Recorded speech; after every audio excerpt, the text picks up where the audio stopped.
Hello everybody and welcome back for more Let's Play Super Mario Sunshine. In the last episode, we kind of finished up with Rico Harbor, but we can't really finish all the way though because we're stuck in that one mission in which we need Yoshi for, but we won't be able to unlock him until much later on though, so we're just going to skip on that for now.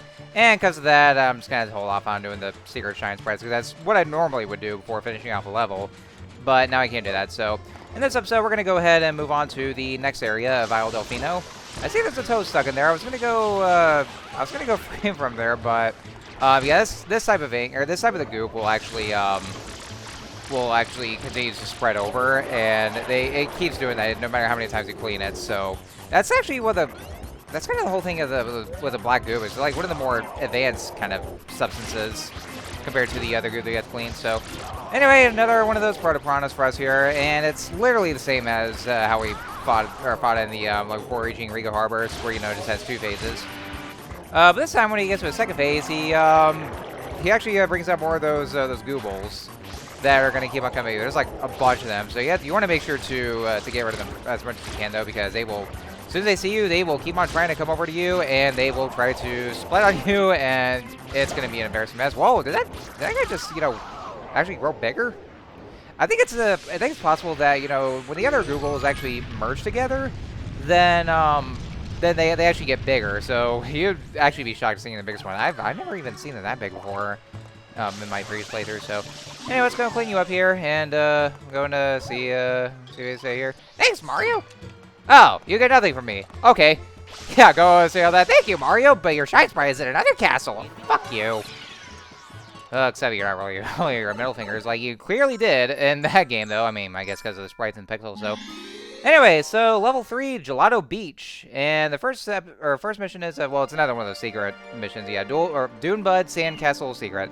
I almost kind of read that wrong here. So, all right, so here in Gelato Beach, it kind of looks a bit open-ended here because it's well, an actual beach here. Hey, you! Don't get the water dirty here, and don't step on the Dune Buds. Thanks for your cooperation. He actually just at least gives us a heads up here. He didn't even point at the fact that, Shadow Mario was polluting this whole area, and he didn't even, say anything in the matter about how he would actually accuse Mario. No, he didn't even accuse him this time. Just basically giving him a heads up. So, also, here's some new characters right here. These guys here. These are called the Nokis. What's that? A festival? All right, let's get down. What festival's going on? That's what we have to say. Isle Delfino is often referred to as a slice of paradise on Earth. And Gelato Beach? Why, it's its most sun-kissed shore. All of the local piantas and Nokis just love to have festivals here. Oh, nice, fascinating. I don't really see any festival going on. And also, more of these new enemies are, well, not so much enemies per se though. And that guy, that was not supposed to happen. I literally got hurt by this guy here because he's supposed to be blue. It's actually because fall damage. But these guys here are called the Cataquacks. There's two variants of them here. Basically, what they do, hence the name, they catapult you. So once they actually come to here with their beaks, then Mario will be launched up here. But you can see there are two variants for different colors. The blue ones, they just simply launch you, but not so much hurt you though, except for the part where I took fall damage. Watch out for the red ones though. The red ones actually will hurt you. I guess because maybe they're too forceful on the matter, or they just have stronger beaks or something like that. I don't know. So we just opened up the sandcastle, and that means another secret here, because, just seeing this cutscene of Shadow Mario taking FLUDD away from us. Still, he's going to keep on doing that so many times, though. We're still going to get FLUDD back anyway. He still doesn't even get the idea to break the damn thing. So that way there, Mario will actually never be able to get progress here, so. This one isn't too bad, per se, though, because, what it is here is you have all these sand blocks, and as soon as you step on them, you just have to hurry and just get across them, because they actually will disintegrate. And they'll just disappear, though. But you actually be able to hurry and, just hurry and get off them, though. But, it's not hard, I would have to say. Towards the end of it, though, it might be a little more risky, but it is actually more open-ended, at least. So, like, over the very end, so you're given a lot of options to actually just go around your way and just to get that shine sprite. So, just gotta be careful, just try to time it right, though, and then, just get off as much as the sand blocks as much as you can, too, and then, should be good to go. So, overall, it's not bad, I tolerate this much here. I don't know what to say about, once we actually do revisit this the secret course, and we'll have FLUDD back with us, and then that's when we'll do the 100 coin mission, so. Yeah, that's the section right here, so. Yeah, like I said, this one's more open-ended. It's actually where you see the shine sprite, but at the very least, you know, you're given plenty of options here.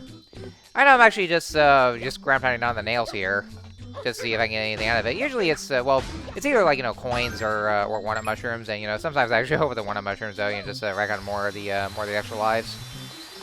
All right, so you actually kind of decided to take over that way. I mean, you know, I guess, you know, as a quicker way, you probably could just you know, go up to the other side though, but I just kind of went this way though. I mean, I don't know why. I just, you know, randomly chose on a whim. So I mean, yeah, that's all there's to say about it here. So you know, just make use of your good acrobatic jumps here, and then there we go. There's a shine sprite here. So yeah, like I said, not too bad. 21 shine sprites are with us right here. Yep, number 21. It's the age where we'd be allowed to drink and all that. I haven't funny know that for such a long goddamn time. All right, so let's see what's next here. Oh God, what the hell is that thing? Why is it so derpy? It's the derpiest looking submarine here. It's like, yeah. And this toad is having. Oh, let me guess. Princess Peach got kidnapped. I know for sure. Horrible, horrible! Princess Peach has been kidnapped! Oh no, she's been kidnapped! Whatever shall we do? I'm just gonna go back in the level. Gotta just get more time sprites, so she'll be fine. I mean, you know, we all know what's gonna happen next here. Hard to say until I get to it. So, episode 2, Mira Mendes, Tilt Slam, BAM! Yeah, kind of like the little emphasis right here. Kind of sounds like one of those. You know, maybe it's kind of making me think of those Bop It devices. You know what it is. You know, Bop It, Twist It, Pull It. You know those things I had when I was a kid.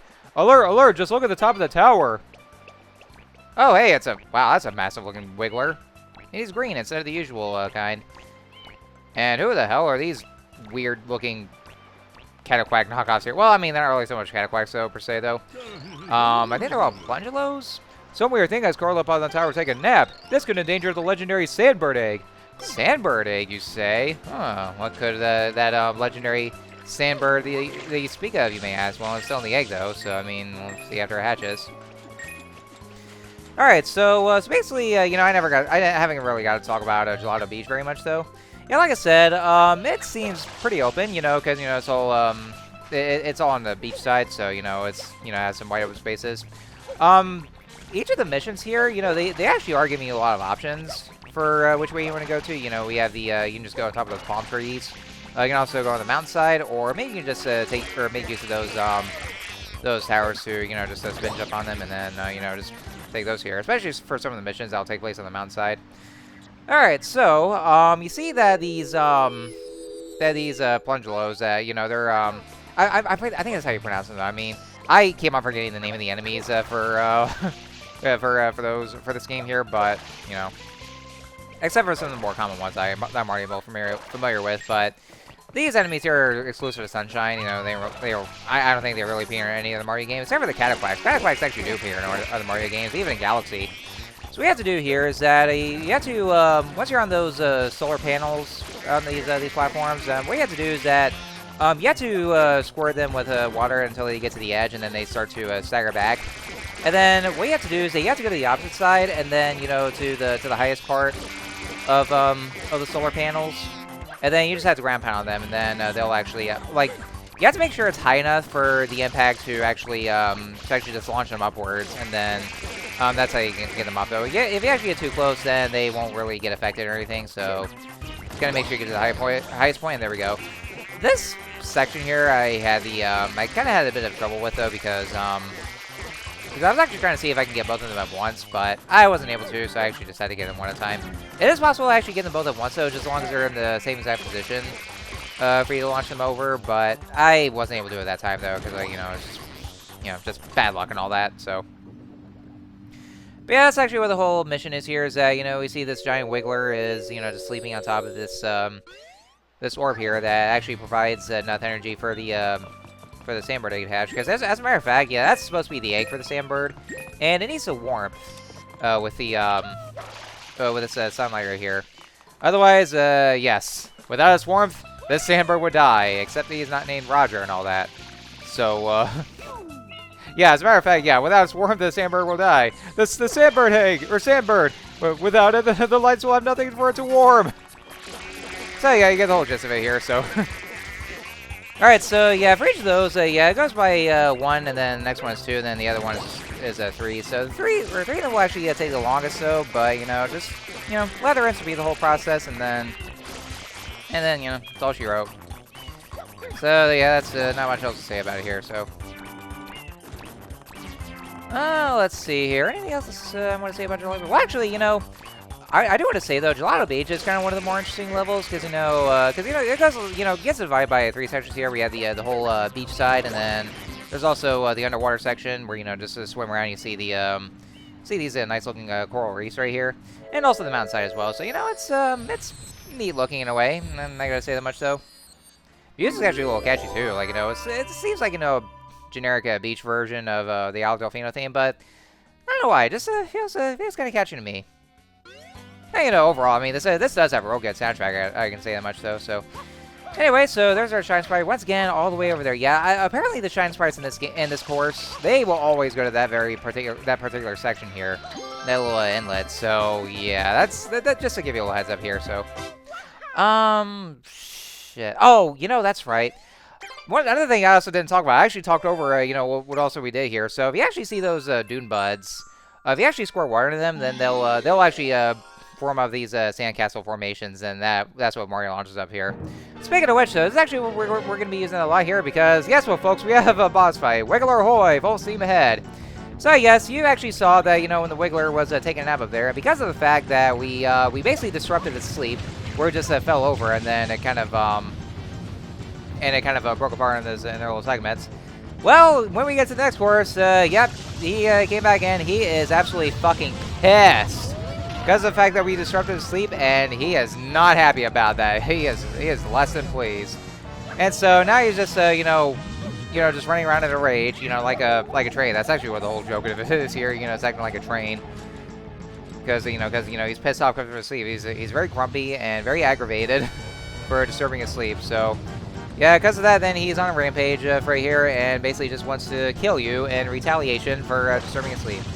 So, the whole object here for this boss fight is that you want to make sure that, you know, he's going to be running around all over the place, you know. For the first half of it, you know, or first part of it, it's actually in a rather fixed kind of pattern for where he runs around to. And then, yeah, the boss music actually still continues to play throughout this. But whenever, each time you hit him, though, then, you know, the music actually gets faster, though, to actually make it more panicky. And so, this is actually where you wanted where the Doom Buds come to play. So once you score water into them, and then once the sand castles are certain, well, they're not really sand castles, sand formations, basically. You want to make sure you have the right time for it, though, so because once he gets nearby and once he's on that exact spot, then he'll get knocked over as well, and then he'll just flip around all belly up and all that. So once he does that, then you'll actually see this arrow that indicates exactly which segment you want to ground pound on. So go to where your arrow is, and then ground pound on that segment, and then that's how he takes damage. And then each time he does that, then that's when he gets the next parts where, you know, he gets faster. Well, not only faster though, but by the time of the third section here, he no longer does in a set pattern.